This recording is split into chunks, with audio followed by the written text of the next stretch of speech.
नमस्कार, आप देख रहे हैं एनएमएफ न्यूज और मैं हूं आपके साथ श्रावणी पटनायक। जहां पहलगाम में हमले के बाद देश भर में इसको लेकर गुस्सा है।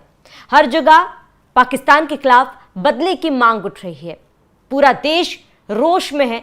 जिस तरीके से 26 पर्यटकों की जान इस हमले में चली गई, उसके बाद से हर तरफ से यही मांग उठ रही है कि पाकिस्तान के खिलाफ उसी के जो है जवाब दी जाए और उसी के तरीके से पाकिस्तान को मुंह तोड़ जवाब दिया जाए। लेकिन इसी बीच केवल भारत ही नहीं, विदेश से भी तमाम अन्य देशों से भी भारत को समर्थन मिल रहा है। हाल ही की बात की जाए तो अमेरिका ने भी भारत का समर्थन किया है। बता दें कि डोनाल्ड ट्रंप ने प्रधानमंत्री नरेंद्र मोदी से बात की और भारत के साथ होने की बात की। उन्होंने कहा, आतंकवाद के खिलाफ भारत जो भी कदम उठाएगा, अमेरिका उसके साथ होगा। डोनाल्ड ट्रंप ने कहा कि वो इस पूरे घटना की निंदा करते हैं। जिस तरीके से 26 पर्यटकों की जान चली गई, उसके खिलाफ डोनाल्ड ट्रंप ने प्रधानमंत्री नरेंद्र मोदी से सहानुभूति जताई। उन्होंने कहा कि मृतकों के परिवारों को मेरा संवेदना है उनके प्रति, और इसके साथ ही जो घायल हैं वो जल्द से जल्द ठीक हो जाए, इसके लिए भी डोनाल्ड ट्रंप कामना करते हैं। लेकिन इसी बीच एक बड़ी खबर सामने आई है, जहां पर अमेरिका के विदेश मंत्रालय की प्रवक्ता टैमी ब्रूस जो है वो पहुंची हुई थी एक कार्यक्रम में, एक प्रेस कॉन्फ्रेंस में, जहां पर एक पाकिस्तानी जर्नलिस्ट ने जब उनसे सवाल किया, इस हमले को लेकर उनका रुख पूछने की कोशिश की, तब टैमी ब्रूस ने साफ कर दिया कि फिलहाल अमेरिका का इस और कोई भी उनके तरफ से जवाब नहीं दिया जा सकता। लेकिन डोनाल्ड ट्रंप ने, एलन मस्क ने साफ कहा है कि इस पर अमेरिका भारत के साथ है। भारत कोई भी कदम उठाएगा आतंकवाद के खिलाफ, अमेरिका उसके साथ है, क्योंकि जिस तरीके का कृत्य किया गया है, जिस तरीके से हमला किया गया है, ये निंदनीय है। जितने लोगों की जान चली गई और वो भी मासूम लोगों की जान चली गई, इसके खिलाफ अमेरिका भी भारत के साथ है। टैमी ब्रूस ने यह भी कहा कि भारत में जितने लोगों की जान गई है, उनके परिवार के प्रति मेरी संवेदनाएं हैं। जो घायल लोग हैं वो जल्द से जल्द ठीक हो जाए, इसको लेकर भी वो कामना करती है। लेकिन इसी बीच उन्होंने साफ ये कह दिया है कि आतंकवाद को किसी भी तरीके से बर्दाश्त नहीं किया जाएगा, चाहे वो किसी भी देश का क्यों ना हो। आतंकवाद के खिलाफ हर लड़ाई में भारत के साथ अमेरिका है। अब जाहिर सी बात, इस बयान के बाद पाकिस्तान बौखलाएगा जरूर, क्योंकि पाकिस्तान ने यह कोशिश भी की, ये पहल भी की और अमेरिका के रक्षा मंत्रालय से भी बातचीत करने की कोशिश की कि वो इस पर हस्तक्षेप करे। जिस तरीके से भारत ने पाकिस्तान के खिलाफ रुख अपनाया है, उसके खिलाफ अमेरिका हस्तक्षेप करे। लेकिन अमेरिका की तरफ से तो ये साफ कह दिया गया है कि भारत कोई भी कदम उठाता है इस कृत्य के खिलाफ, जिस तरीके से हमला किया गया उसके खिलाफ अमेरिका भारत के साथ खड़ा है। लेकिन इसी बीच एक बड़ी खबर सामने आ रही है, क्योंकि देखिए जो हमलावर थे सीधे तार उनके पाकिस्तान से तो जुड़े हुए हैं, लेकिन जाहिर सी बात है पाकिस्तान से भारत में घुसना, कश्मीर में पर्यटकों पर हमला करना बिना किसी लोकल के, बिना किसी स्थानीय के मदद से मुमकिन नहीं है। ऐसे में 2 आतंकवादियों के नाम सामने आए थे जो लोकल थे, कश्मीर के रहने वाले थे, जिन्होंने इन लोगों का साथ दिया, जिन्होंने अपने घर में इन आतंकवादियों को पनाह दी और इसके साथ ही भारत में घुसने के लिए भी इसकी मदद की, जिसके खिलाफ अब बड़ी कार्रवाई की गई है भारत सरकार की तरफ से, कश्मीर के प्रशासन की तरफ से। ये बड़ी कार्रवाई करते हुए वो जो 2 आतंकी जो कश्मीर के थे, जो लोकल थे, उनके घर को बम से उड़ा दिया गया। एक अन्य आतंकी के घर को बुलडोजर से तोड़ दिया गया।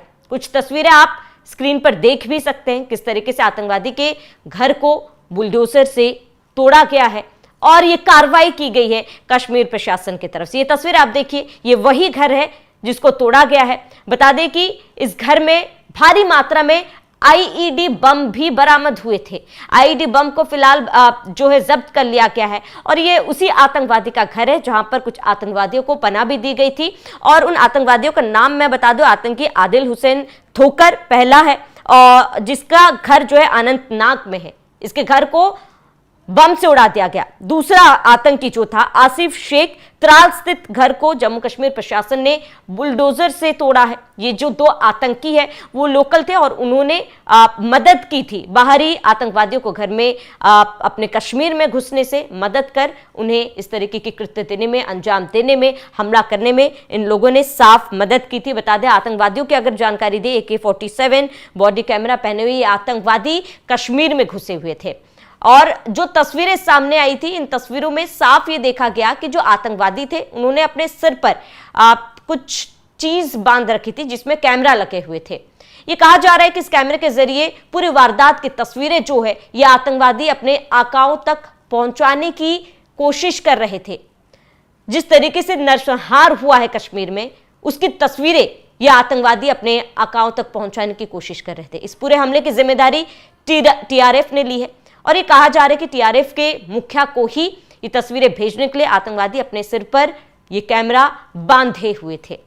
लेकिन ये जो जवाबी कार्रवाई फिलहाल कश्मीर प्रशासन की तरफ से की गई है, जाहिर है कि भारत ने साफ संदेश दिया है कि भारत किसी भी आतंकवादी को बख्शेगा नहीं, क्योंकि जो तस्वीरें पूरे भारत से सामने आई थी, जिन्होंने अपने पिता को खोया, जिन्होंने अपने पति को खोया, किसी ने अपने भाई को खोया तो किसी ने अपनी बेटी को खोया, वो दुख, वो आंसुओं का बदला भारत एक एक करके लेगा। और भारत ने ये साफ कहा है कि अगर भारत को छेड़ोगे तो उसे छोड़ा नहीं जाएगा, छेड़ोगे तो छोड़ेंगे नहीं। ये प्रधानमंत्री नरेंद्र मोदी ने भी साफ कर दिया है। सर्वदलीय बैठक भी हुई है, जहां सर्वदलीय बैठक में तमाम विपक्षी नेता एकजुट हुए हैं और ये संदेश दिया है कि भारत सरकार जो भी कदम उठाएगा पूरे विपक्षी नेता उसके साथ होंगे। बहरहाल ये पहला कदम था भारत सरकार के तरफ से और कश्मीर प्रशासन के तरफ से। जो घुसपैठ, जो आतंकवादी हमारे घर में बैठे हुए, हमारे देश में बैठे हुए, उन्हें बख्शा नहीं जाएगा और इसी तरह एक एक करके चुन चुन के सभी का बदला लिया जाएगा। फिलहाल तो केवल घर ही तोड़ा गया है, अब पाकिस्तान की कमर तोड़ने की बारी है। इस तरीके से भारत ने साफ किया है कि भारत को अगर नुकसान पहुंचाने की कोशिश करोगे तो आपको भी नहीं छोड़ा जाएगा। फिलहाल आपका इस पूरे मामले पर क्या कुछ कहना है, इसके साथ ही जो कार्रवाई कश्मीर प्रशासन की तरफ से इन आतंकवादियों के खिलाफ की गई है उस पर आपका क्या कुछ कहना है, ये हमें आप कमेंट कर जरूर बताएं। मैं दोस्तों इंतजार लंबा नहीं कर सकता।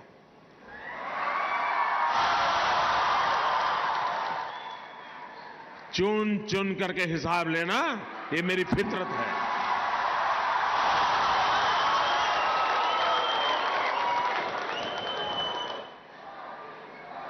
कब तक निर्दोष लोगों को मारने देंगे?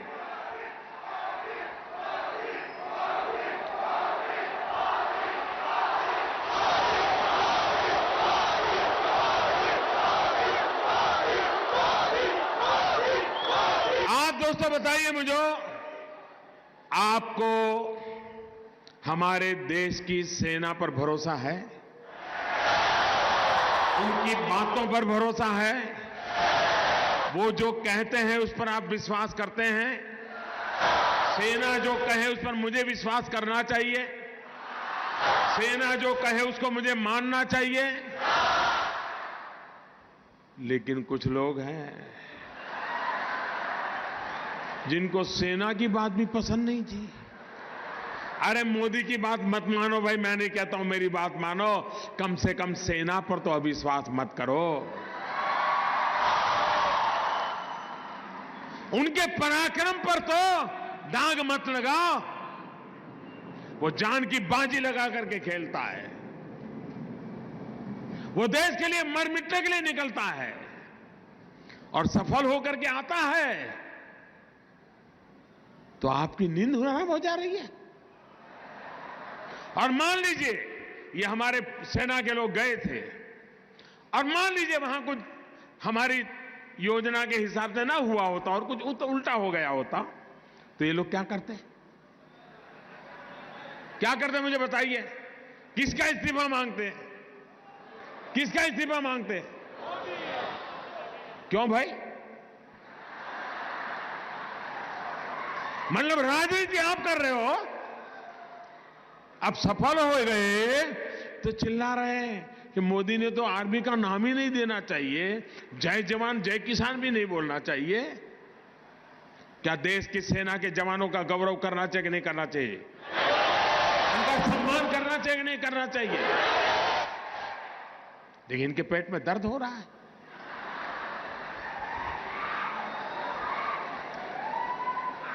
अब ये कहते हैं ये तो चुनाव वाला खेल है। जब सर्जिकल स्ट्राइक हमने पहली बार की तब कहां चुनाव था भाई? ये हमारा सिद्धांत है, हम घर में घुस के मारेंगे।